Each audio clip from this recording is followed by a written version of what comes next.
Welcome back to the Find Your Edge podcast. I am your host, Coach Chris, and I am here again with Coach Carlie because she's amazing. And we have so much fun talking all the things over our pretend coffee that, that we're drinking. I don't think, are you a decaf girl I too? am. Yes, Yeah. I know, isn't that? I feel like such a fraud. I also do because I'm like, I use caffeine so strategically. Oh my gosh. I feel like this contributes to the whole entire topic of today with morning Yes, routines. absolutely, which is all about morning routines. So I don't know if you guys get hammered with, I don't know, social media, books, whatever. You're just like, oh, it's all that you have to have. Like, you're a bad human unless you have this magical morning routine. Or if you do the same exact thing every single, I don't know. But I just feel like all these self-development things expect that you're supposed to like Yeah. I think somebody added up all the things that Huberman was supposed to be doing in his Mm. morning routine. It was going to take him Yep. like 3 hours or something like that. Whether that's fake news, I don't know. Doesn't matter. But Carlie is here I to know. it's like maybe we should talk about morning routines. You're like, oh, I have so many things to say about that. I'm like, oh, bring it on. I cannot wait. So enlighten us, Carlie. What's your Um, take on this? it's the irony is not lost on me that I would say something like that when I am very much a woman of few words. You are Like not. You like are for so me to not. have a lot to say means I might talk for 2 minutes about it. But here we are. Well, it just goes to show that there is so many things that I feel like we have an expectation Yeah. of like, oh, well, this, if I do this thing, maybe it's going to make me magically, I don't know, more perfect, but like better in whose mind? Like, Yeah. is this the magic missing link to what? To like, what are you trying to achieve? Particularly I think um in the wellness space right now and generally like this self-improvement journey that our culture is on right now of like how can I be the best version of myself? How do I take care of myself? How do I optimize my day?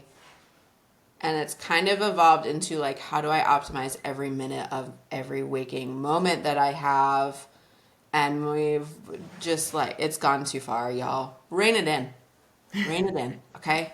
That's it. Close. End the podcast. That's what I have to Yeah, say yes. about. Well, we were just on another we're batch recording, you guys. I'm getting ahead. I'm so proud of myself. I need some validation from Carlie here too because like she also helps with this process. She's like, "Oh my gosh, Chris, you are so behind." We are not behind anymore, and we were just talking about hustle culture. And had the irony I'm talking about, like, oh, but I have to get all these podcasts out to people. Well, you do have a podcast, so yes, you do have to do the podcast. Yes, But have to do the does podcast. that Yeah. mean you need some like very intricate morning routine to set yourself up? Y'all, we can have a good day without having this like very perfectionistic routine in the morning that you are now waking up at 4 a.m. to have time before your kids get up to journal and meditate and see the first sunlight and what else are the kids doing these days? That Cold plunges in the morning, I'm sure. forest bathing and Oh god. Okay. Anyways, my not so hot take is to think about what will actually set you up to have a lovely morning. Okay? What resets you to go into whenever your day starts? I'll say 8. Can you get to 8 o'clock and be like, all right, cool, let's start the day? And maybe that does include cold plunges and a slew of other things. It doesn't for me, and it probably never will. And I'm not a morning person. I'm also not a night owl.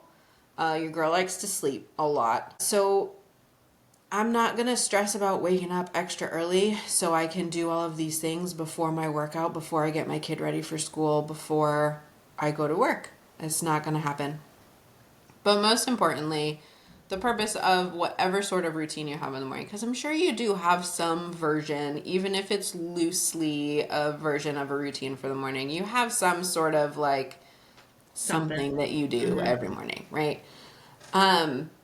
Run through it. Is it benefiting you? Is it something you want to improve? And is it something you want to improve because you actually feel like it would help you start your day better, and not because you heard it on a podcast? The irony is not lost. I'm just gonna bite the hand that feeds me for a second here, but I but love it. just because we have evidence that journaling is really great, and it is a phenomenal tool, y'all. Meditation, the findings that we have on long-term studies that have looked at people that have meditated for years and years, like amazing things that can happen. I am not saying that is all true. It's all great and wonderful and lovely stuff. I'm just saying we don't all have to do it every morning. There you What go. fills your cup? And I don't mean that as like a pun for your coffee. I was gonna But say, but can it? yes. And I guess let me circle back, and then we'll kind of get into what different versions can look like. But I figured out that starting my day with a caffeinated coffee makes me a little crazy when I I'm get going. so with you there. I was like, the anxiety. Why is my heart rate so high Yes. first thing in the morning? I'm like, oh, Yeah. it's caffeine. Yeah. And, you know, to no fault of like, I know my genetics, but I am constantly revisiting them. And while I clear caffeine theoretically quickly with Me some as genes, well. there are other genes for me that like to hold on to the extra production of adrenaline, epinephrine, norepinephrine that are not serving me. And I found that for me, reducing caffeine, I was like, I feel so much more peaceful Yeah. and relaxed. I And think this is, that to me is worth it yeah, for the morning. absolutely. Two big points really quickly. One, Chris and I did not know this about each other before coming on this call. This is not like a setup to switch everyone over to decaf coffee in the No, no, morning. not at all. That's not No. why we're here. This is purely coincidental. Two, even more coincidental, is that it sounds like Chris and I have very similar genes when it comes to how our bodies use caffeine. And both of them sound like they somewhat go against what we are experiencing in our day, which brings me back to the like take a minute to reflect on, like, pay attention to what you're experiencing throughout your day. We very much, when we are in like I get up, I have breakfast, I have my coffee, I shower, maybe you work out first, then you shower, then you go to work, you have your day, you come home, like we put up blinders when we're in routines like this, when our every weekday looks the same and we're in this really regimented, we stop paying attention to how things are making our bodies feel, how we're mentally feeling, if we're having like dips and peaks with our energy throughout the day. We're just like laser beamed. We're cows in a funnel, frankly. Take the minute to reflect on what's happening. What are you experiencing? Because things like this, like I have my genetic reports. I know that, I'm in terms of caffeine, like cool, I use it up real quick and I'm good to go. Reality is it makes me real anxious. And I feel like a little bit of a crazy person for quite some time if I have a good chunk of caffeine first thing in the morning. So I changed to decaf, and it's been lovely. I love the coziness of a warm cup of decaf coffee in the morning. I particularly love if neither my husband and I have meetings first thing in the morning and we get to sit next to each other and have our warm cups of Oh, coffee so together. would you call that a morning routine or would you call that a ritual or can it be both? I would call it neither because it's circumstantial. Okay. I like this. but it's nice.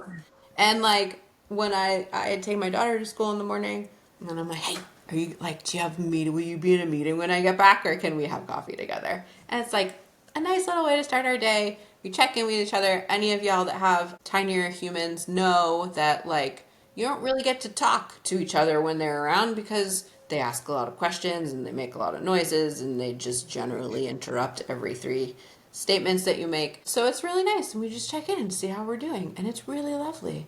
And I'm so glad that I take that time instead of like doing a cold plunge or being in the middle of some very regimented thing that I have set for that time of day.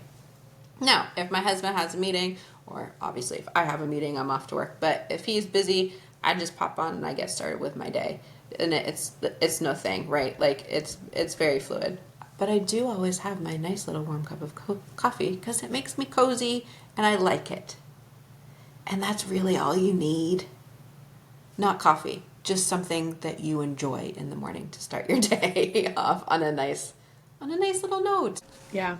My little ritual is that I like to use certain mugs that make me super happy. There you go. Like, you know, when you just like hold it just right. Maybe it's got like pictures of my kids on it. You know, one of my mugs says joy on it. When my youngest was maybe 4 or 5, he would take a piece of paper and write joy and then put it at the holidays, put it in everybody's mailbox, but the J was backwards. So like that just makes me feel like, oh, this is like one of my core values is family and joy. And so that's what my hot beverage goes in. Sometimes it's tea, sometimes it's espresso, sometimes it's coffee. And it just makes me so happy. And that's not to say that I poo poo on your cold plunge. Or No. I feel like there seems to be a pressure of doing something every single morning Yeah. where I find that there's flow in certain mornings, like certain mornings, I'm coaching at 6 o'clock in the morning, like, Mhm. and I am not waking up at 4 o'clock in the morning because generally speaking, that's like the peak of melatonin release. So I ain't gonna skip that because I need that for me to be a nice human. And that's no shot on you if you get up at 4 o'clock in the morning. I hope that your sleep routine is meaningful and works well for you. But I also find that there's weekends for me are opportunities to journal deeper.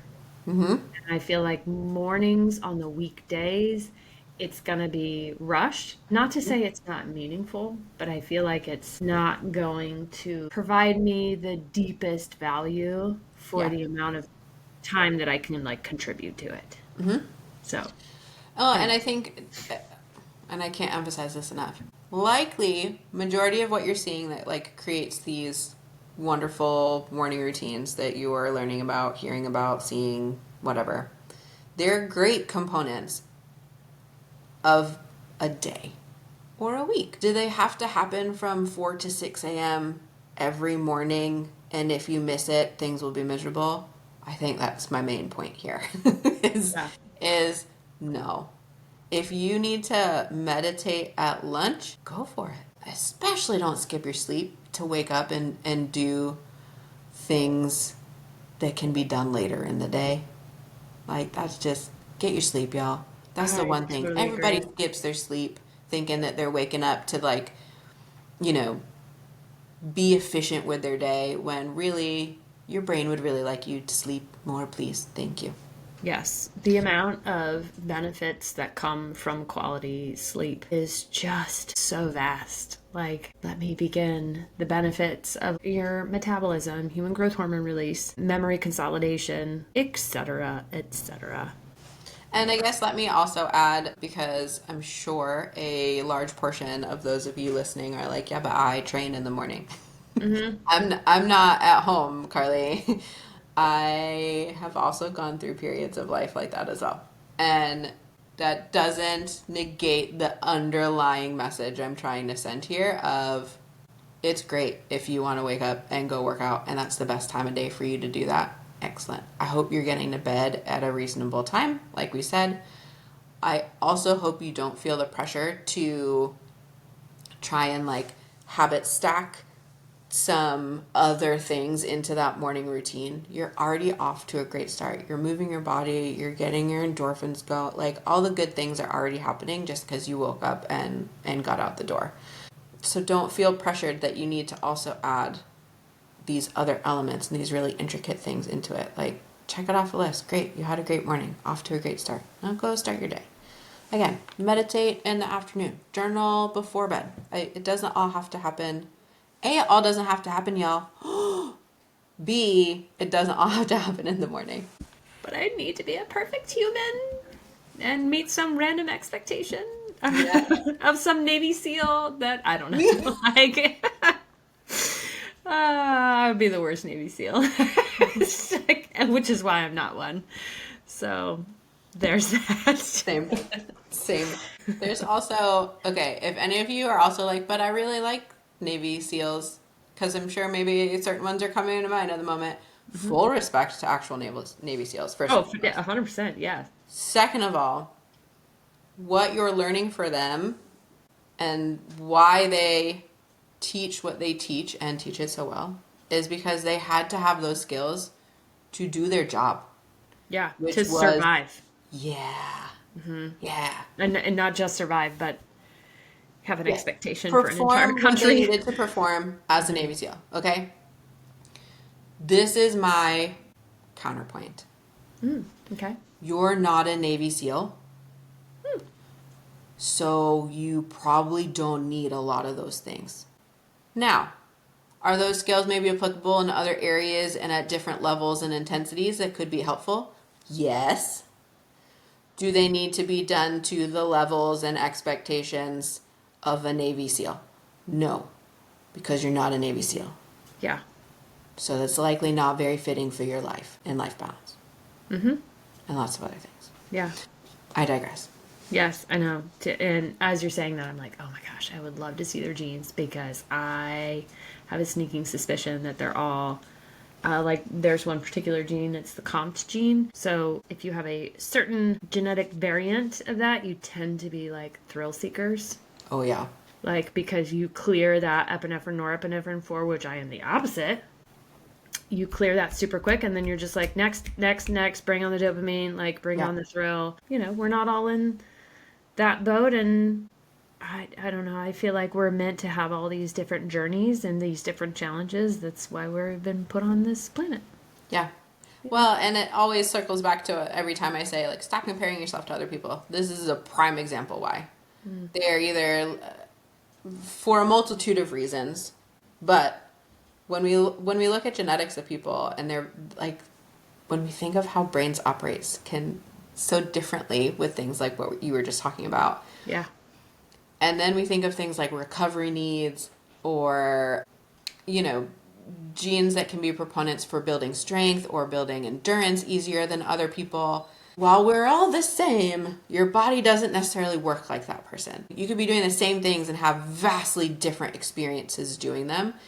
And maybe that's why that person's always excited to go out and run 1,000 miles a day.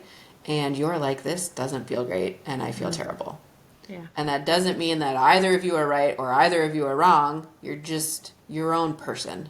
So create your routines around being you and not, again, a Navy SEAL that maybe has quite different genes than you and different objectives and why they're doing those things. Yes. Which makes me think about our longevity nutrition coaching group and how everyone who walks into that program, the very first module they have to do is all about their core values. It's like, well, what does that have to do with the, chicken that I'm eating? It has a lot to do with that. And it has a lot to do with your morning routine. And eating, for sure, and exercise all relates to habits and behaviors. Yeah. And if you are not tying them back to your core values and then what is meaningful for you, then you're just going to be drawing straws of like, well, maybe I need to do a cold plunge every morning. Which, interestingly, that's not a great habit for someone who might have cardiac issues. Having this like massive shock to the system. That's another conversation. We need to have some like research roundups. And we talk about that in genetics. There are certain genetics that actually don't do great with cold plunges. Yeah. Anyway, all that to say is that you are unique and wonderful, and pick your morning routine to match You. Yeah. Yeah. Anything else to sum it up? No, I think that's the perfect summary. We done did the thing. We Look did. at us. Mm-hmm. So good. So proud. Yes. Awesome. And again, if you need a reminder, all of you wonderful people out there, that you are beautifully and wonderfully made. And I know I'm so grateful for you. And I'm also grateful for Carlie. So thank you for Thanks. being here and sharing your thoughts on morning routine. And thanks for listening, y'all. Bye.